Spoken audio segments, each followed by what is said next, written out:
Could you just kind of jump into I was looking to this morning, there's different configurations of it. Can you just walk us through some of the technical? We got a lot of engineers that like the show, so they'll actually want to know like specific configurations, different applications for it. The scale that we're doing a soft launch here at MINExpo, we're calling the HDS, stands for Heavy Duty S-Type Load Cell. It's a full floating, full frame scale carriage with S-type load cells, and it has onboard static weights that can be operated safely outside the pull cords, which is becoming more and more a requirement in the mines for safety reasons. They don't want people reaching inside a pull cord on a conveyor belt to drop weights to calibrate their scales. So we can do it safely outside the scale, and while the conveyor is running, actually. So.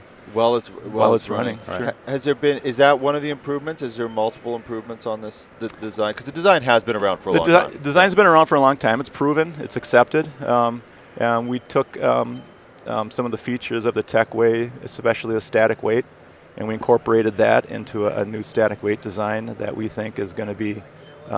It's going to serve very well. It's going to survive the rugged requirement of the mining industry. When you say static weight, I don't know. I mean, I've dealt with them a few sure. of it. But when you calibrate a scale, you need to put weights on it and make sure it repeats an area of where it should be. If you put 100 pounds of static weight on it, and it should be running at X amount of tons. And as long as it repeats and you can calibrate it and you lift the weights up and you zero the scale like you would a bathroom scale, for instance. You know, the old style bathroom scales had a dial on there when the zero would drift and you bring it back in. It's kind of the same thing on a belt scale or any kind of truck scale, really. Right. You zero it, and then you run, we call it a span calibration. So you can do that while it's running then?